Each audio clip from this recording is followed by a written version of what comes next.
بہت سارے لوگوں کو پڑھنے سے زیادہ بھیجنے کا شوق زیادہ ہوتا ہے. ایس ایم ایس آیا, ادھورا پڑھا, لگا چلو اچھا ہے بھیج دو آگے, پڑھ رہا بھی نہیں ہے اس کو. فلاں ویب سائٹ پہ گیا, کاپی پیسٹ کیا, ڈال دیا, وہ آدمی اسکرول کر رہا ہے, اسکرول کر رہا ہے, اسکرول کر رہا ہے, اور کتنا بڑا پوری کتاب ہی بھیج دیا اس کے اوپر. کون پڑھتا ہے اس کو؟ کوئی نہیں پڑھتا ہے. اتنا لمبا آپ پڑھتے ہیں؟ نہیں. وہ کیوں پڑھے؟ اگر وہ آپ کو بھیجے گا, آپ تو پڑھتے نہیں, آپ شارٹ میسج پڑھتے, ٹائم نہیں آپ کے پاس بھیجنے کے لیے ٹائم نہیں, پڑھنے کے لیے کہاں سے رہے گا؟ تو سارے لوگ اتنے بڑے بڑے آرٹیکل کاپی کر کے پیسٹ کرنا, ایسے جیسے علامہ ہے بہت بڑے, اس کا خود کا ہی لکھا ہوا ہے, کہاں کا دوسرے کا کاپی, دوسرا بھی بھیج رہا تو وہی بھیج رہا اس کو, نہ اس نے اس کا پڑھا نہ اس نے اس کا پڑھا, دونوں پڑھیں گے تو میں نے بھی جو بھیجا وہی ہے یہ, تو ایک دوسرے کو ہی کاپی پیسٹ کر کے بھیج رہے ہیں. تو بہت سارے لوگ غیر معتبر معلومات فارورڈ کرتے ہیں. کوئی مسئلہ آیا, فوراً جا کے ڈھونڈا, تلاش کیا گوگل پہ یا یوٹیوب پہ, فوراً لنک لیا اور اس کی معلومات بھیج دی. سوال کا جواب کیا ہے؟ یہ جواب ہے. دیکھا نہیں یہ شیعہ ویب سائٹ ہے یا اہل السنہ والجماعہ کا ویب سائٹ ہے, کس کا ویب سائٹ ہے؟ قادیانی ہے. کون ہے؟ نہیں, فلانی حدیث ملی, اس مسئلے پر کاپی کر کے اس کے اوپر چھوڑ دیا. کسی نے کہا فلاں نے خواب میں دیکھا ہے کہ اتنے پیمفلیٹ تقسیم کیے جائیں گے, تو اگر نہیں کیا تو اس کا بچہ مر جائے گا, تقسیم کیے مالدار ہو جائے گا. فوراً یہ کیسے کیسے میسج ڈالتے ہیں. رمضان کے پہلے جمعہ کو یہ پڑھنا چاہیے, دوسرے جمعہ کو یہ پڑھنا چاہیے, تیسرے کو یہ پڑھنا چاہیے, چوتھے کو یہ, رجب کی پہلی رات کو ایسا کرنا چاہیے, مغرب کے بعد یہ, شب معراج میں یہ اعمال ہے, لمبی لسٹ. اور ایک لے رہا ہے دوسرے کو فارورڈ کر رہا ہے ہمدردی میں. اچھا بھیجنے والے بھی کیسا بھیجتے ہیں اس کو معلوم نہیں پڑیں گے. اگر واقعی مسلمان ہے تو پوڑا پڑھو, وارننگ ہے, اسلامک وارننگ. کیسے بھیجیں گے؟ اگر واقعی دل میں ایمان ہے تو ضرور پڑھیں گے. تو آدمی نے کہا ارے بھائی میرے ایمان تو ہے, چلو بھائی پڑھنا تو پڑے گا, پسند تو نہیں آ رہا ہے لیکن پڑھنا پڑے گا. کیوں؟ اس کی غیرت کو للکار کے اس کو دینا میسج, خرافاتی میسج اس طرح سے, نہ جانے کیا کیا. اس طرح غیر معتبر معلومات کو فارورڈ کرنا جائز نہیں ہے, کیونکہ اگر وہ پڑھ کے عمل کرے گا اس کا گناہ تیرے اوپر آئے گا. اللہ تعالیٰ فرماتا ہے وَإِذَا جَاءَهُمْ أَمْرٌ مِّنَ الْأَمْنِ أَوِ الْخَوْفِ أَذَاعُوا بِهِ وَلَوْ رَدُّوهُ إِلَى الرَّسُولِ وَإِلَى أُولِي الْأَمْرِ مِنْهُمْ لَعَلِمَهُ الَّذِينَ يَسْتَنبِطُونَهُ مِنْهُمْ. سورہ نساء کی آیت نمبر 83 ہے. بہت سارے آپ دیکھیے دنیا میں جو بھی حالات چل رہے ہیں, یا وہاں کی تصویریں آدمی اٹھاتا ہے, عراق میں ایسا ہو رہا ہے, آسام میں ایسا ہو رہا ہے, فلاں ملک میں ایسا ہو رہا ہے, افغانستان میں ایسا ہو رہا ہے, چین جاپان میں ایسا ہو رہا ہے. وہ تصویر وہاں کی کسی نے بھیجی, اس کو بچہ رو رہا ہے, خون بہہ رہا ہے اور یہ ہو رہا ہے, تصویر لے کر فلاں لوگ ایسے لٹائے ہوئے ایک دم گویا کہ مرے ہوئے ہیں, اور پیچھے کوئی جو ہے مونک اس طرح سے کھڑا ہوا ہے. کون سے ملک کا ہے, کون سے دور کا ہے, کس سال کا ہے, وہ بھی چیک نہیں کر رہا ہے. یہ پانی میں ڈوب کے مرے ہیں, زلزلے سے مرے ہیں, یا ان کو قتل کیا گیا ہے, کون ہے, چیک نہیں کیا بالکل. وہ تصویر لی اور اس کو آگے فارورڈ کر دیا. فلانی حدیث آئی, صحیح ہے ضعیف ہے, چیک نہیں کیا, فوراً فارورڈ آگے کر دیا. اللہ تعالیٰ فرماتا ہے کہ اور جب بھی ان کے سامنے کوئی ایسی چیز آتی, چاہے وہ امن کے حالات کی ہو یا خوف کے حالات کی ہو, فوراً اس کو پھیلانا شروع کر دیتے ہیں. اذاعوا بہ, اس کی اشاعت کرنا شروع کر دیتے ہیں. یہ منافقین کا حال اللہ نے بیان کیا ہے, سنتے ہی پھیلانا شروع کرتے ہیں. وَلَوْ رَدُّوهُ إِلَى الرَّسُولِ وَإِلَى أُولِي الْأَمْرِ مِنْهُمْ, اگر وہ اس کو رسول کے پاس لے آتے یا ان لوگوں کے پاس لے آتے جو معاملے کا اختیار رکھتے ہیں, سمجھدار قسم کے لوگ ہیں, گہری سمجھ رکھنے والے ہیں, لَعَلِمَهُ الَّذِينَ يَسْتَنبِطُونَهُ مِنْهُمْ, تو جو لوگ گہرائی میں جانے والے لوگ ہیں اس مسئلے کی حقیقت معلوم کر لیتے ہیں. فارورڈ فوراً نہیں کرنا چاہیے. آپ فارورڈ کرنا ہے نا, آپ کو کسی پہلے ایسے آدمی کو فارورڈ کیجئے جو بہت تحقیق کے ساتھ آپ کو اس کے بارے میں آتھینٹسٹی بتا سکتا ہے. جب آپ کو بتائے کہ ہاں واقعی ایسا ہے ہوا ہے, اس کے بعد آپ فارورڈ کیجئے واقعی ایسی چیز جس کا فائدہ ہو. لیکن آپ یوں ہی چیزوں کو فارورڈ کرنے لگیں تو اس کا گناہ آپ پر پڑے گا, جو عمل وہ کرے گا آپ پر اس کی ذمہ داری ہے. نہیں کرنا چاہیے اس طرح سے. اسی طرح سے سیاسی معاملات میں بھی جذباتی تصویریں, جذباتی میسیجز بہت سارے لوگ پوسٹ کرنا شروع کر دیتے ہیں اور لوگوں کو بھڑکاوے کی بات کرتے ہیں. یہ اچھی بات نہیں ہے. آپ فلاں ملک میں حالات چل رہے ہیں, آپ یہاں لوگوں کو بھڑکا کے بس توڑنے پر اور دکانیں جلانے پر اگر مجبور کر رہے ہیں, آپ کی وجہ سے ہو رہا ہے, تو آپ بھی اس میں برابری کے گنہگار ہیں. اور ملکوں کے حالات آدمی دیکھتے دیکھتے اس طرح سے نشر و اشاعت کرتے ہیں, مسلمانوں کی ہمت اس سے ٹوٹتی ہے. علماء نے یہی کہا, شیخ صالح الفوزان نے یہی بات کہی ہے. اس طرح کی تصویریں عام کرنے سے کیا ہوتا ہے, مسلمان دیکھتا ہے اس ملک میں مسلمان پریشان, اس ملک میں پریشان, دو میں سے ایک چیز ہوگی. ایک تو آدمی فرسٹریٹ ہوگا, یا تو کیا ہوگا, مایوس ہو جائے گا, ڈپریشن یا فرسٹریشن, دو میں سے ایک چیز ہوگی. اگر وہ غصے والا ہے, فرسٹریٹ ہو کے وہ کچھ ایسی حرکت کرے گا جس سے اس کو بھی نقصان ہوگا, دوسرے مسلمان بھی پریشانی میں آئیں گے. بس اب وہاں کچھ ہوا, فلاں ملک میں ہوا, کسی نے اللہ کے نبی صلی اللہ علیہ وسلم کو کچھ بول دیا, بولا بھی کہ نہیں کنفرم نہیں ہے, کسی نے پوسٹ کیا, معلوم فلاں ملک میں ایسا ہوا, اللہ کے نبی صلی اللہ علیہ وسلم کی شان میں گستاخی کی گئی. پھیلتے پھیلتے اتنی پھیل گئی وہ خبر کہ اب کیا ہوا, یہاں کے نوجوان کو اور کچھ کرنے کا کہ نہیں اپنے کو. اب ایسے وقت میں جو بھی بھائی قسم کے ہوتے ہیں, ان کا ایمان جوش میں آ جاتا, اذان سن کے نہیں آتا, کچھ تو کرنا پڑے گا اپنے کو. کیا کرنا پڑے گا, بس رکاؤ, بس کی کانچ پھوڑو, شیشے پھوڑو, توڑو, یہ کرو.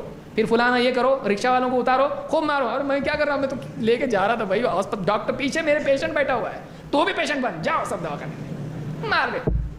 ایک تو بغیر داڑھی والا، اس کو بھی دھو دیا، پیٹ دیا اس کو، کلمہ پڑھتا بھائی میں لا الہ الا اللہ محمد رسول اللہ، جھوٹا پڑتا ہے اور مارا اس کو. منہ سے تو نہیں دکھتا ہے، ختنہ کیا ہوگا اتنا. ارے کیا آپ کو کرنا ہے اتنا، مار پیٹ توڑ پھوڑ. بعد میں معلوم پڑتا ہے ارے وہ خبر جھوٹی تھی. اب ڈھونڈ رہے آپ کس نے پھیلائی، آپ اب ڈھونڈ رہے، آپ سب کرنے کے بعد آپ ڈھونڈ رہے، فائدہ کیا ہے ابھی. اس طرح کی خبریں جذباتی پھیلانے سے جو غصے والے ہیں وہ توڑ پھوڑ کریں گے، اور جو غصے والے نہیں ہیں وہ کیا ہوں گے، کیا اپنا بہت خراب چل رہا پوری دنیا میں، ان کی ہمت ٹوٹے گی، ان کے اندر ڈپریشن پیدا ہو جائے گا، ان کے اندر غم پیدا ہوگا، ادھر برا ادھر خراب، ادھر ایسا ہو رہا ادھر ایسا ہو رہا، کیا ہونے والا، میں کچھ کر تو نہیں سکتا ہوں. لیکن پھر اس کے دل میں ایک دم ہمت ٹوٹ جائے گی، اس کا دل غمگین ہو جائے گا، پریشان ہو جائے گا. تھوڑا بہت ٹھیک ہے، کہاں یہاں کے حالات ایسے، آدمی بتا دیا، ایک کے پیچھے ایک صبح سے شام تک اسی پہ لگا ہوا ہے، اور لوگوں کو بھیج کے کیا کرانا کیا چاہتا ہے اسے. تو اگر ذمہ داروں کے پاس، جن کے پاس طاقت ہے ان کے پاس بھیجتا تو ان کی طرف سے رہبری ملتی. عام عوام کو تو دے رہا ہے یہ ساری چیزیں، کچھ بھی کر سکتے ہیں وہ، کچھ بھی. ایک آدمی کو غصہ آیا، مان لیجئے کہ کوئی آدمی کسی کرسچن ملک میں کچھ ہوا، کرسچن نے مسلمانوں کو مارا، اب اس کے پڑوس میں کرسچن رہتا ہے، جا کے اس کو ہی ڈال دیا بندوق، تو کیا کریں گے آپ. اس نے کچھ قصور کیا ہے، اس کی کوئی غلطی ہے، وہ تو آپ کو ہر کرسمس کو کیک لا کے دیتا ہے، اور آپ کی عید میں بھی ٹوپی پہن کے آپ کے گھر پہ آتا ہے. آپ بتائیے، وہ آدمی آپ سے اچھا رہتا ہے، آپ نے اس کو ہی نقصان پہنچا دیا، اس کی گاڑی پنکچر کر دی. ہمت نہیں تو ایسے کام کر رہے ہیں. کچھ لوگ ہوتے ہیں ان کو کرنا تو ہوتا ہے لیکن ہمت نہیں ہوتی تو ایسے کام کرتے ہیں. اس کا کنیکشن خراب کر دیا، انٹرنیٹ کاٹ دیا اس کا، کچھ تو بھی اس طرح سے کرو. ایسے بھی ڈاکو لوگ ہوتے ہیں، کیا فائدہ آپ کو. تو آپ ایسی معلومات جب بہت زیادہ عام کرو گے، کچھ نہ کچھ نقصان اس سے ہوگا، ذمہ دار آپ رہیں گے. ایسا نہیں کرنا چاہیے، اس طرح کی چیزوں کو عام نہیں کرنا چاہیے. اللہ کے نبی صلی اللہ علیہ وسلم فرماتے ہیں وَاعْلَمْ أَنَّ فِي الصَّبْرِ عَلَى مَا تَكْرَهُ خَيْرًا كَثِيرًا. اس بات کو اچھی طرح سے جان لے کہ جو صبر تو کرتا ہے اس میں ایسی چیز جو تجھ کو پسند نہیں، جس پہ تو صبر کر لے، تیرے لیے بہت بڑی خیر چھپی اس میں ہے. صبر میں خیر ہے، صبر میں خیر ہے. جو لوگ طاقت رکھتے ہیں وہ مسائل کو حل کریں، جن کے پاس طاقت نہیں وہ صبر کریں، وہ صبر کریں.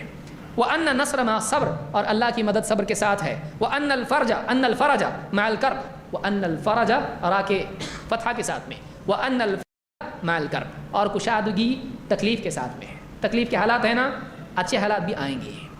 اور وَأَنَّ مَعَ الْعُسْرِ يُسْرًا، اور ہر تنگی کے ساتھ، مشکل کے ساتھ آسانی ہے.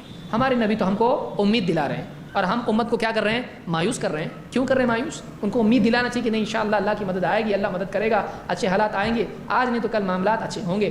امید دلانا چاہیے، یہ نہیں کہ ہم امت کو پورا مایوس کر دیں، ان کو بالکل پریشان کر دیں، ان کی زندگیاں خراب کر دیں.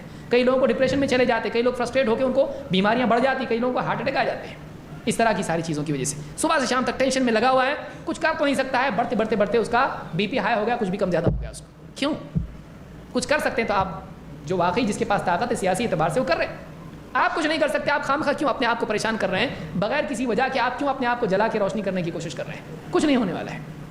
وہ کیجئے جو آپ کر سکتے ہیں. جو شرک اور کفر میں مر رہا ہے اس کو بچانے کی کوئی فکر نہیں کر رہا ہے، جہنم سے بچانے کی فکر نہیں کر رہا ہے، اور وہاں بھی کچھ کر نہیں سکتا ہے، بیچ میں بیٹھا خالی فیس بک پہ ٹائم پاس کر رہا ہے کہ اس ملک میں ایسا اور اس ملک میں ایسا. نہ ان کا مسئلہ حل ہو رہا ہے، نہ سامنے والے جو لوگ گمراہی میں جا رہے ہیں ان کا مسئلہ حل ہو رہا ہے. جو آدمی کر سکتا ہے اپنی انرجی اس میں ڈائیورٹ کرے، پازیٹیو ورک کرے.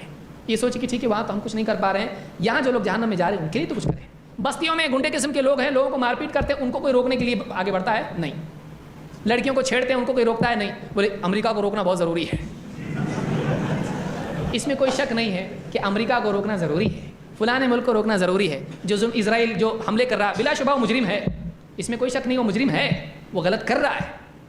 اور مسلمانوں کو اس پر اللہ سے دعا کرنا چاہیے. اور جو لوگ طاقت رکھتے ہیں سیاسی اعتبار سے ان کو اپنی طاقت استعمال کر کے ان کو روکنا چاہیے. لیکن تو یہاں بیٹھ کے خامخواہ اس پہ ٹائم پاس کر رہا ہے، اور جو تیری اپنی بستی میں ظلم زیادتی ہو رہی ہے اس کے روکنے کے لیے کچھ نہیں کر رہا. تیرا بیٹا جا کے لڑکیوں کو چھیڑ کے آ رہا ہے، اس کو روکنے کی طاقت تیرے میں نہیں تو امریکہ کو روکے گا. کالج میں آ کے دوسری بہو بیٹیوں کو چھیڑتا ہے، وہ پریشان کرتا ہے، ناک میں دم کر دیا ہے سب کی بستی کے اندر، لوگ اس کو دیکھے تو اپنے گھروں میں چلے جاتے ہیں. اس کو روکنے کی تیرے میں طاقت نہیں ہے تو امریکہ کو روکے گا. شرم آتی ہے اس کو؟ جو آپ کے ہاتھ میں ہے اس کو آپ پہلے کیجیے، جو سامنے ہے اس مسئلے کو پہلے حل کیجیے. دور کے مسائل میں صرف گپ شپ کر کے ہوٹل میں جمع ہو کے سگریٹ اور چائے کی پیالیوں پہ بات کرنا، پھر چل ہو گیا ہاں چلو گھر کو جا کے خراٹے مار رہا ہے، فجر کی نماز غائب. روزانہ یہی اس کا روٹین ہے، بس باتیں کرتا ہے، کرتا کچھ نہیں ہے. ہم لوگ صرف باتیں کرنے والے بنے ہوئے. آج کوئی آدمی بولے عراق میں ایسا ہو رہا، کچھ تو کرنا چاہیے نا. جا رہا عراق کو؟ نہیں جا رہا عراق کو. پھر یہاں کیا کر رہا تو؟ لوگوں کو ٹینشن دینے کے لیے بیٹھا. اور کچھ تو بولنا چاہیے نا. کیا بولنا چاہیے؟ دنیا بھر میں جو حالات چل رہے ہیں تو یہاں بیٹھ کے لوگوں کو خام خواہ کا تو ٹینشن دے رہا ہے، کچھ کر رہا تو نہیں ہے، کر بھی نہیں سکتا ہے. تیرا بزنس صحیح چل رہا ہے، تیری دکان صحیح چل رہی ہے، کھا رہا پی رہا ڈکار لے رہا ہے، پیٹ بھر کے کھا کے آ کے ہوٹل میں بیٹھ کے ان کے بارے میں بات کرتا ہے، بھوکا رہے ان کے لیے. ان کی بھوک پہ تو بڑے بڑے بیانات کر رہا ہے، تو خود بھوکا رہ رہا ہے، روزہ بھی نہیں رکھ رہا ہے اور ٹائم پاس کرتا ہے اس پہ. شرم آنا چاہیے مسلمان کو.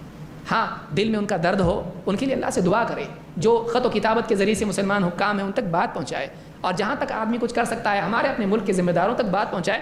یہ بات سمجھ میں آتی ہے کہ وہاں ظلم و زیادتی کو روکنے کے لیے کچھ کیا جائے، جو واقعی پروڈکٹیو ہے، نتیجہ آمیز چیزیں وہ کرے. ٹائم پاس کا ذریعہ نہ بنائے امت کے حالات کو، اس کی امت کے برے حالات کو گپ شپ کا موضوع نہیں بنایا. اس کو ٹائم پاس نہیں ہو رہا تو بیٹھ کے ٹائم پاس کر رہا، شرم آنا چاہیے تجھ کو.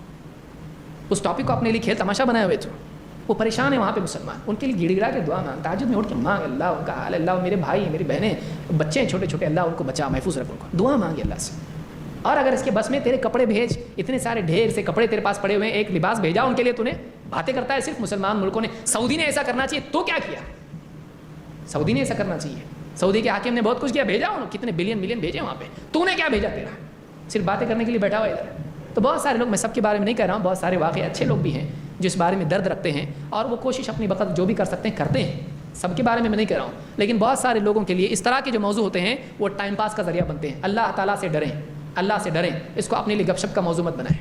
امت کے برے حالات کو اپنے لیے ٹائم پاس کا، چائے کی پیالیوں پر گفتگو کرنے کا ذریعہ نہ بنائیں. اللہ تعالیٰ ہدایت عطا فرمائے.